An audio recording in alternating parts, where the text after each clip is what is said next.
sarite bañ cee dugg. waroon nañ bañ yëkkatiwaat débat bi Mamy Sam. C'est mon avis loolu laa gëm je trouvais que c'était déjà du woon contexte bi du woon bërëb bi parce que li ko taxoon a dem foofu muy taxawal daara yi Cheikh Anta Diop bi pour man contexte bi rek ne prêtait pas à ça. C'est ça. Beneen bi ci topp mooy ne mu ngi ci dossier bi mu ngi ci loxoy yoon et en vérité man damay xaar boobu ba léegi à ce que le procureur indil ñu sax ay leeral par rapport à cela parce que je crois que depuis lors ñun ñëpp on a des interrogations à se poser mais encore une fois c'est à la justice de se prononcer sur cette question-là te jàpp naa ni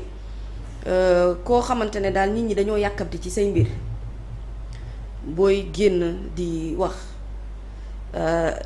bul may boog maanaam boo nekkee ñoo xamante ne dañuy yàkkamti ci sa ay affaire bu leen may porox ndoll goo xamante ne mën nañ cee sukkandiku pour mettre un peu du tort par rapport à kàddu yi ngay wax yi parce que regarde la majorité des journaux de ce matin ci loolu rek lañ titré c'est-à-dire que depuis que Moustapha Sarré def sortie bi les gens ne font focus que sur li Moustapha Sarré wax et c'est pas parce que daf fi waxoon ne l'ancien président chef de gang la te loolu wax dëgg yàlla gëmuñu bari la et waxu ko parce que dafa nekk ci dans un cadre d'élan politique mais daf ko wax parce que ça part d'un constat ci ni ñu yoree woon réew mi donc amul sikki sàkka ci mbir moomu autant kon ñu bari di ko soutenir ci gis-gis boobu autant ku mel ni man personnellement je lui dirais au-delà de casquette formateur bi nga am pour le parti malheureusement il y a cette casquette de porte-parole boo xamante ne du gouvernement bi nga ŋàgg boobu sax gën a diis lool sax aspect formateur bi boo xam ne da ngay doxal ak moom saa su nekk j'aurais préféré que Moustapha Ndiaye Sarré bu dee dafa am ay éléments de preuve mu jébbal ko procureur. C'est ça. que ñu def ay enquêtes waaw wala déet wala li ci yoon war a def mu def ko ci j'aurais préféré que l'action soit menée de cette manière-là parce que même en s'expliquant mu ngi naan comme tout citoyen et je le cite j'ai le droit de m'interroger sur des faits marquants de notre actualité sans pour autant faire d'affirmation c'est-à-dire que kon moom du moment qu'il n'affirme pas quand tu n'affirmes pas ça veut dire que amoo lu la leer affirmation moom fu mu am mooy ne li muy lay wax leer na la nañ et boobaa tu affirmes tes propos que li ngay def la leer mais quand tu te poses des questionnements mooy ne da nga njort leerul ci sa bopp comme da nga njort leerul ci sa bopp nag pour man débat bi du woon publiquement man erreur boobu rek laa koy reprocher tu sais état mooy appareil boo xam ne malheureusement ce n'est plus ta personne à toi tout seul te ñoom ñi ko séqal ñii daanaka c'est-à-dire que ay nit lañ yoo xamante ni ñoom ku leen débat bu ñu alimenté la ñu bëgg donc depuis hier le débat était plus focus sur la sortie de Y'en a marre la loi interprétative sur amnistie loolu moo fi nekkoon loolu lañ doon waxtaanee mais xoolal automatiquement les gens ne parlent même plus de ça te pourtant information boobu am na suivi parce que Assemblée nationale dina ko jublu mais les gens reviennent pour jox ko benn ampleur kaddu Moustapha Sarré yi mu wax pour man il a prêté le flanc te je trouve qu'un homme d'État ne doit pas facilement prêter le flanc évidemment que bu ñu ko laajee ci am ndaje politique lu ñeel actualité politique mën na cee joxe gis-gisam mais moom liggéeyam sax daf ko tënk ci lu bari en tant que porte-parole du gouvernement dafa am lu ko tënk ci lu bari ci kaddu mooy ne bu yëkkatee kaddu rek nit ñi dañuy jàpp ne kaddu gouvernement bi lay waxee encore une fois li ko may chance sax mooy ci contexte bi mu ko waxee te xam naa ne xëy na amaana même bu fekkee lu nekk ci xelam la lu muy njort la du rendu boobu la bëggoon mais il a donné aujourd'hui l'opportunité ñii nga xamante ne saa waay ku leen ubbil buntu porox ndoll gu ndaw rek daf leen may malheureusement opportunité boobu te tu sais dafa am lenn loo xamante ne lu ma neex la ci gestion wu Diomaye ak le premier ministre Ousmane Sonko am na ay seen ay nit ñu leen jege ñoo xamante ne dañ leen joxoon ay postes de responsabilité ci gouvernement bi ñu remercier waaye mais c'est-à-dire que ñun ba léegi xamuñu lu tax ñu remercier leen de ñi dañuy wax rek naan non c'est dû à telle sortie ñeneen ñi non c'est dû à telle attitude mais la plupart du temps ce sont des gens qui parlent souvent beaucoup ou qui s'expriment souvent beaucoup xamuma nag ndax looloo tax ñu remercier leen waaw wala déet mais ce que je veux pour autant dire mooy ne que ça soit Sarré que ça soit keneen ku mu mën ci doon gëm naa ne dans la gestion du président Bassirou Diomaye et de son premier ministre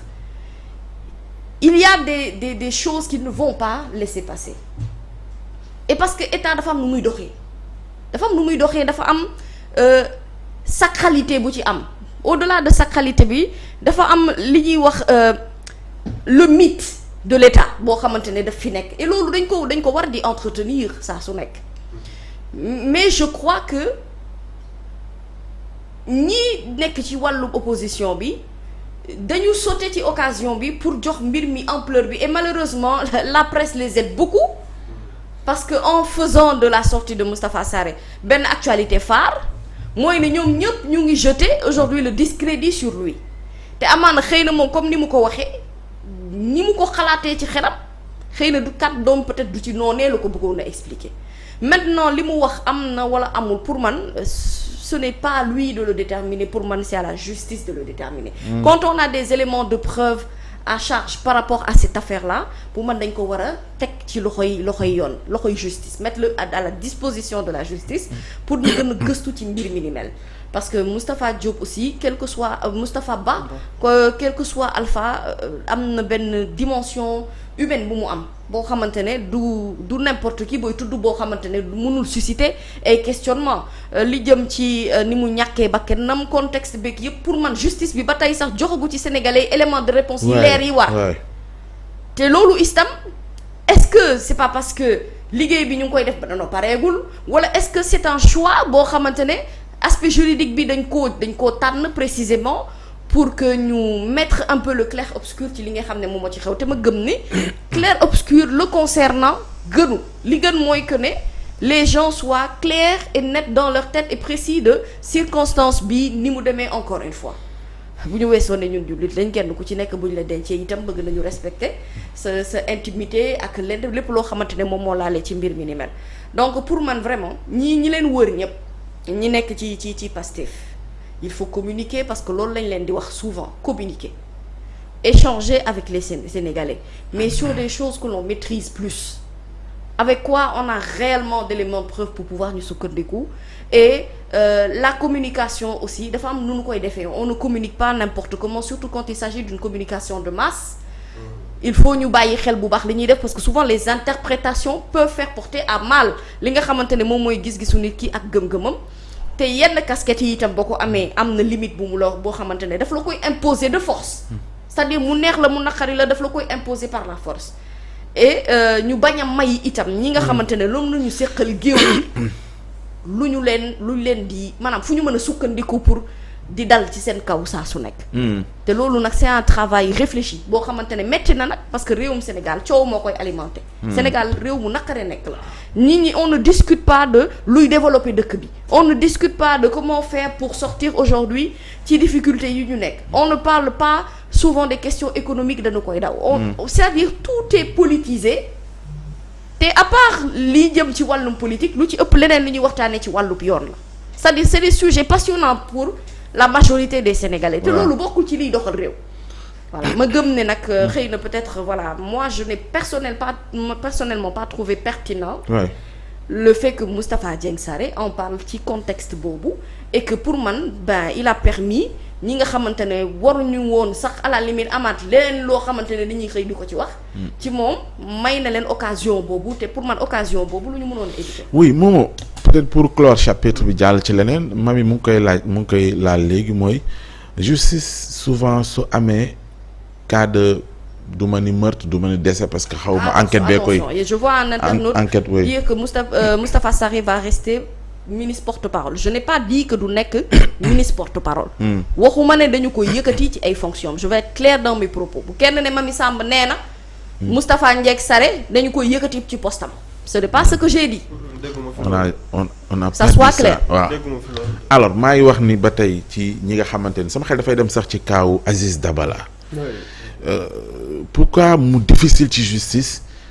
pour peut-être lever soupçon yëpp que yenn nii su amee non seulement ñu jël les devants ci communiquer déjà. gis naa même ci cas bi sax